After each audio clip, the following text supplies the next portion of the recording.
तुम्हारी जिंदगी सिर्फ तुम्हारी नहीं है, उस पर उतना ही अधिकार तुम्हारे पेरेंट्स का भी है जितना कि तुम्हारा है। अपनी जिंदगी को किसी के हाथों की कठपुतली मत बनने दो और ना ही किसी चीज पे इतना डिपेंड हो जाओ कि तुम उसके बिना रह ही ना पाओ। छोटी मोटी दिक्कतें लाइफ में आती रहेंगी, उनसे लड़ना सीखो, उनको फेस करना सीखो। अगर फिर भी कहीं मन में कोई गलत ख्याल आता है तो उसे अपनी फैमिली के साथ शेयर करो, हल निकलेगा, जरूर निकलेगा, आज नहीं तो कल निकलेगा। दोस्तों, आज की इस वीडियो को जो कोई भी देख रहा है उनसे मेरी हाथ जोड़ के रिक्वेस्ट है, से कम इस वीडियो को 2 लोगों को जरूर शेयर करें। आज जो भी तुम कर रहे हो, पढ़ाई, नौकरी, बिजनेस, किसके लिए कर रहे हो? अपने पेरेंट्स के लिए, अपनी फैमिली के लिए। लेकिन तुम एक ही झटके में किसी भी वजह से इस दुनिया को छोड़ के चले जाते हो तो तुम सोच भी नहीं सकते कि तुम्हारे माँ बाप पे क्या बीतेगी। ना तो तुम्हारी गर्लफ्रेंड आके संभालेगी तुम्हारे पेरेंट्स को और ना ही तुम्हारा बॉयफ्रेंड। और अगर 1% उस सिचुएशन में इंसान बच जाता है ना, तो बाकी की सारी जिंदगी अपाहिज की तरह जीनी पड़ती है। दोस्त, तुम अगर अपनी जिंदगी बेहतर नहीं बना सकते ना, तो तुम्हें उसे खत्म करने का और दूसरों की जिंदगी बर्बाद करने का भी कोई अधिकार नहीं है। ये अमानत है तुम्हारे माँ बाप की, उस भगवान की जिसने तुम्हें रचा है, जिसने तुम्हें बनाया है, और इस पे सिर्फ और सिर्फ उसी का अधिकार है। हमारे धर्म ग्रंथ हमें सिर्फ धार्मिक ज्ञान ही नहीं देते बल्कि जीने की कला भी सिखाते हैं, हमें मुसीबत से बाहर निकलना भी सिखाते हैं। एक छोटा सा एग्जाम्पल लेते हैं, सिर्फ रामायण को देखो तो रामायण में जब भगवान राम के राज अभिषेक की घोषणा हो चुकी थी, उसी रात उन्हें राज अभिषेक की जगह 14 साल के वनवास की आज्ञा दे दी गई थी। इसे बस ऐसे समझ लो कि सुबह आपको किसी कंपनी का CEO में प्रमोशन होना हो और आपने अपना कोट पैंट टाई जूता सब खरीद के रखा हो कि सुबह CEO के पद पर चार्ज लोगे, और रात को मालूम पड़े कि 14 साल के लिए आपको सस्पेंड कर दिया हो नौकरी से। मतलब कि CEO की तो छोड़ो, प्रेजेंट नौकरी भी गई और आपको किसी दूसरी नौकरी करने पर भी 14 साल की पाबंदी लगा दी हो।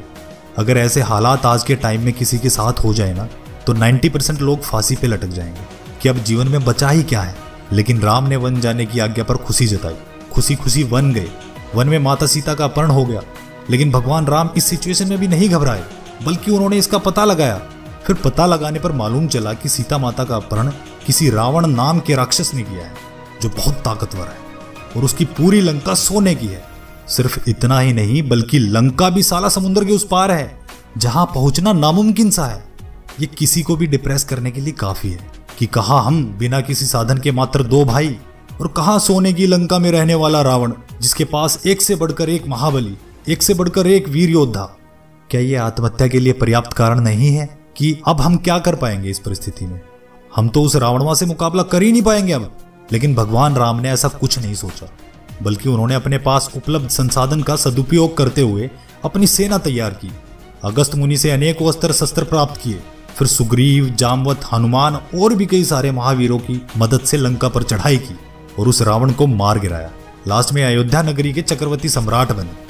उसी तरह महाभारत में भी पांडवों ने यह सोचकर कभी डिप्रेस नहीं हुए कि एक तरफ हस्तिनापुर की राजकीय सेना, भगवान श्री कृष्ण की चतुर्गिनी सेना, विष्णु जैसे परमवीर आचार्य, द्रोणाचार्य, कृपाचार्य, कर्ण, दुर्योधन जैसे वीर हैं, और दूसरी तरफ यह मात्र 5 भाई। हम कैसे लड़ेंगे यार? चलो सब इज्जत बचाने के लिए आत्महत्या कर लेते हैं। ऐसा कुछ नहीं सोचा उन्होंने, बल्कि पांडवों ने भी अपने उपलब्ध संसाधन से अपनी सेना बनाई, हिम्मत और प्लानिंग से लड़े और लास्ट में दुश्मनों पर विजय प्राप्त की। अब यार, कुछ बुद्धिजीवी लोग सोच रहे होंगे कि ये तो भगवान थे, इनको तो सब कुछ पता था।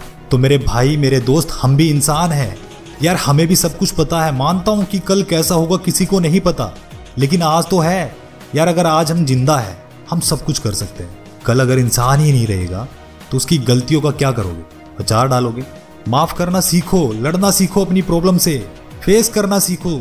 अगर आप किसी परेशानी में हो, आपको कुछ भी समझ नहीं आ रहा कि आप क्या करोगे क्या नहीं करोगे, तो यार अपने घर वालों से बात करो यार, अपनी फैमिली से बात करो, किसी से भी बात करो जो आपको समझे, आपको समझ सके। आपकी प्रॉब्लम का सॉल्यूशन आपको मिलेगा और 100% मिलेगा। दोस्त, प्रॉब्लम चाहे कितनी भी बड़ी हो, उसका सॉल्यूशन होता है यार। अपनी जिंदगी को स्पॉइल मत करो यार।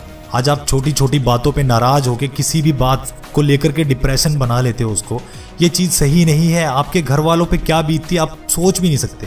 तो हिम्मत से काम लो, और कोई भी ऐसी सिचुएशन अगर आपकी लाइफ में आती है तो बात करो, अपने दिल के राज खोलो। अगर आपको कोई मेंटल हेल्थ इशू है तो यार किसी अच्छे डॉक्टर से मिलो, किसी काउंसलर से बात करो। अपने अंदर उन सारी बातों का बोझ मत बढ़ाओ। दोस्त, हमेशा पॉजिटिव रहो, पॉजिटिव लोगों के साथ रहो, अच्छे लोगों से तालमेल बनाओ, उनकी सुनो, उनको सुनाओ। वीडियो अगर अच्छा लगा हो दोस्त, लाइक शेयर सब्सक्राइब जरूर कर लेना, और प्लीज ये वीडियो 2 लोगों को, कम से कम 2 लोगों को शेयर जरूर करना। मैं मिलूंगा आपसे अगली वीडियो में।